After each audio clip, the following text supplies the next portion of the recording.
ಬೆಂಗಳೂರು ಹೊರವಲಯದಲ್ಲಿ ಅಕ್ರಮ wear house ನಿರ್ಮಾಣ ಮಾಡಲಾಗ್ತಾ ಇದೆ. ಹೊಸಕೋಟೆಯಲ್ಲಿ ಅಕ್ರಮವಾಗಿ ತಲೆ ಎತ್ತಿರುವಂತದ್ದು ವೇರ್ ಹೌಸ್ಗಳು. ಬೃಹತ್ ಶೆಡ್ಗಳನ್ನು ನೋಡಿ ಖುದ್ದು ಈಗ ಬಿಎಂಆರ್ಡಿಎ ಆಯುಕ್ತರೇ ಶಾಕ್ಗೆ ಒಳಗಾಗಿದ್ದಾರೆ. ಬೃಹತ್ ಅಕ್ರಮವನ್ನು ಕಂಡು ಬಿಎಂಆರ್ಡಿಎ ಆಯುಕ್ತ ರಾಜೇಂದ್ರ ಚೋಳನ್ ಶಾಕ್ಗೆ ಒಳಗಾಗಿರುವಂತದ್ದು. ಅವರೇ ಭೇಟಿಯನ್ನು ಕೊಟ್ಟು ಪರಿಶೀಲನೆಗೆ ಮುಂದಾಗಿದ್ದಾರೆ. ಹೊಸಕೋಟೆ ಯೋಜನಾ ಪ್ರಾಧಿಕಾರ ವ್ಯಾಪ್ತಿಯ ಅಲ್ಲಿ ಏನೇ ನಡೀತಾ ಇದೆ ಅನ್ನೋದ್ರ ಬಗ್ಗೆ ಪರಿಶೀಲನೆಯನ್ನು ಮಾಡಿದ್ದಾರೆ. ವಾಣಿಜ್ಯ ಕೈಗಾರಿಕಾ ವೇರ್ ಹೌಸ್ಗಳಿಗೆ ದಿಢೀರಾಗಿ ಭೇಟಿಯನ್ನು ಕೊಟ್ಟು ಪರಿಶೀಲನೆಗೆ ಮುಂದಾಗಿದ್ದಾರೆ.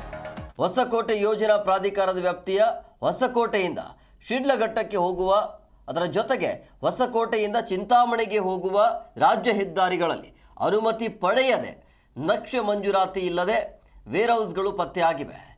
ಬಿಎಂಆರ್ಡಿಎ ಪ್ರಾಧಿಕಾರದಿಂದ ಅನುಮೋದನೆ ಪಡೆದಿರುವಂತಹ ಬಡಾವಣೆಗಳಲ್ಲಿ ಮೀಸಲಿಟ್ಟಿರುವಂತಹ ನಾಗರಿಕ ಸೌಲಭ್ಯ ನಿವೇಶನಗಳ ಸ್ಥಳ ಪರಿಶೀಲನೆಯನ್ನು ನಡೆಸಿದ್ರು ಆಯುಕ್ತರಾಗಿರುವಂಥ ರಾಜೇಂದ್ರ ಚೋಳನ್. ಅದನ್ನು ನೋಡಿ ಅಕ್ಷರಶಃ ಶಾಕ್ಗೆ ಒಳಗಾಗಿದ್ರು. ಸುಮಾರು 30ಕ್ಕೂ ಹೆಚ್ಚು ವೇರ್ ಹೌಸ್ಗಳಿಗೆ ಭೇಟಿ ನೀಡಿದ್ದಾರೆ, ಪರಿಶೀಲನೆಯನ್ನು ಮುಂದುವರಿಸಿದ್ದಾರೆ. ಈ ಟೈಮಲ್ಲಿ ಕಟ್ಟಡಗಳ ನಕ್ಷೆ ಅನುಮೋದನೆಯ ದಾಖಲೆ ಕೇಳ್ತಾರೆ. ಮಾಲೀಕರು ನಕ್ಷೆ ಅನುಮೋದನೆ ದಾಖಲೆಯನ್ನು ನೀಡಲು ವಿಫಲರಾಗಿದ್ದಾರೆ. ಅಂದರೆ ಕೊಟ್ಟಿಲ್ಲ, ಅವರು ದಾಖಲೆ ಇಲ್ಲ ಅಂದಮೇಲೆ ಎಲ್ಲಿಂದ ಕೊಡ್ತಾರೆ? ನಕ್ಷೆ ಅನುಮೋದನೆ ದಾಖಲೆ ನೀಡದೇ ಇರೋದ್ರಿಂದ ಸದರಿ ಕಟ್ಟಡಗಳು ಮೇಲ್ನೋಟಕ್ಕೆ ಅನಧಿಕೃತವಾಗಿ ಕಟ್ಟಡ ಅಂತೇಳಿ ಪರಿಗಣಿಸಲಾಗಿದೆ.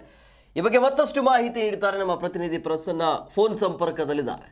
ಪ್ರಸನ್ನ, ಈ ರೀತಿಯ ಅಕ್ರಮವಾಗಿ ನಿರ್ಮಾಣ ಮಾಡೋದು ಯಾಕೆ? ಅನೈತಿಕ ಚಟುವಟಿಕೆಗಳು ಏನಾದರೂ ನಡೀತಾ ಇದೆಯಾ? ಇದೆಲ್ಲ ರಾಜಾರೋಷವಾಗಿ ಈ ರೀತಿಯಾಗಿ ನಿರ್ಮಾಣ ಆಗತ್ತೆ ಅಂತ ಹೇಳಿದ್ರೆ ಹೇಗೆ ಅಂತ ಯಾವ ಧೈರ್ಯದ ಮೇಲೆ? ಹೇಮಕುಮಾರ್, ನೀವು ನೋಡ್ತಾ ಇರ್ಬೋದು, ಸುಮಾರು 30 ವೇರ್ ಹೌಸ್ಗಳಿಗೆ ಇದ್ದಕ್ಕಿದ್ದಂತೆ ನೆನ್ನೆ ಬಿಎಂಆರ್ಡಿಎ ಕಮಿಷನರ್ ಆಗಿರುವಂತಹ ರಾಜೇಂದ್ರ ಚೋಳನ್ ಅವರು ಸರ್ಪ್ರೈಸ್ ವಿಸಿಟ್ ಅನ್ನ ಮಾಡ್ತಾರೆ. ಅವರು ನಿನ್ನೆ ಸಂಜೆ ತೆರಳ್ತಾರೆ.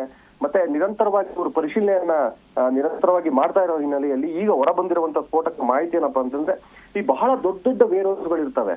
ಈ ವೇರ್ ಹೌಸ್ಗಳು ಎಲ್ಲಿ ಅಂದ್ರೆ ಈ ಬಿಎಂಆರ್ಡಿಎ ಅಧೀನದಲ್ಲಿ ಹೊಸಕೋಟೆಯಿಂದ ಶಿಡ್ಲಘಟ್ಟಕ್ಕೆ ಹೋಗುವಂತ ಮಾರ್ಗ ಮತ್ತೆ ಹೊಸಕೋಟೆಯಿಂದ ಚಿಂತಾಮಣಿ ಹೋಗುವಂತ ರಸ್ತೆಗಳಲ್ಲಿ ಈ ವೇರ್ ಹೌಸ್ಗಳನ್ನ ಅವರಿಗೆ ಏನು ಯಾವುದೇ ಒಂದು ಅನುಮತಿಯನ್ನ ಪಡೆದು ನಿರ್ಮಾಣ ಮಾಡಿರೋದು ಪತ್ತೆಯಾಗಿದೆ. ಯಾಕಂತಂದ್ರೆ ಹೊಸಕೋಟೆ ಮತ್ತೆ ಈ ಒಂದು ಹೊಸಕೋಟೆ ಶಿಡ್ಲಘಟ್ಟಕ್ಕೆ ಹೋಗುವಂತ ಈ ರಸ್ತೆ ಇದೆಯಲ್ಲ, ಇದು ಬಿಎಂಆರ್ಡಿಎ ಅಧೀನಕ್ಕೆ ಬರ್ತದೆ.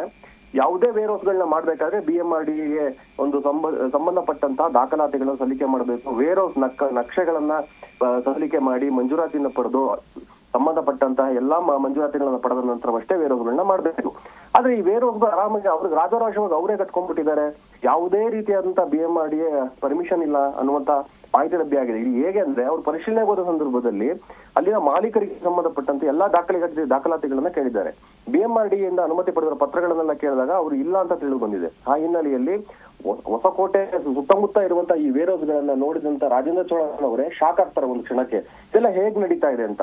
ತದನಂತರ ಬಿಎಂಆರ್ಡಿಎ ಅಧಿಕಾರಿಗಳಿಗೆ ಅವರು ಅಲ್ಲೇ ಕ್ಲಾಸ್ ತಗೊಳ್ತಾರೆ. ಇಷ್ಟೆಲ್ಲ ನಡೀತಾ ಇದ್ರು, ಇಷ್ಟು ದಿನ ನೀವು ಏನ್ ಮಾಡ್ತಾ ಇದ್ರಿ? ಅಲ್ಲಿನ ಜಾಯಿಂಟ್ ಕಮಿಷನರ್ ಆಗಿರ್ಬೋದು, ಯೋಜನಾ ಪ್ರಾಧಿಕಾರದ ಅಧಿಕಾರಿಗಳಾಗಿರ್ಬೋದು, ಏನ್ ಮಾಡ್ತಾ ಇದ್ರಿ ಕೆಲಸ?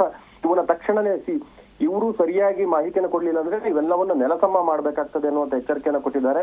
ಸೊ ಎಲ್ಲಾ ದಾಖಲಾತಿಗಳು ಸಮರ್ಪಕವಾಗಿಲ್ಲ ಅಂದ್ರೆ ಅವುಗಳನ್ನ ಡಿಮಾಲಿಷನ್ ಮಾಡ್ತೀವಿ ಅನ್ನುವಂತ ಎಚ್ಚರಿಕೆಯನ್ನು ಕೂಡ ರಾಜೇಂದ್ರ ಚೋಳನ್ ಕೊಟ್ಟಿರುವಂತದ್ದು. ಓಕೆ, ಥ್ಯಾಂಕ್ ಯು ಪ್ರಸನ್ನ, ನಿಮ್ಮೆಲ್ಲ ಡೀಟೇಲ್ಸ್ಗಾಗಿ.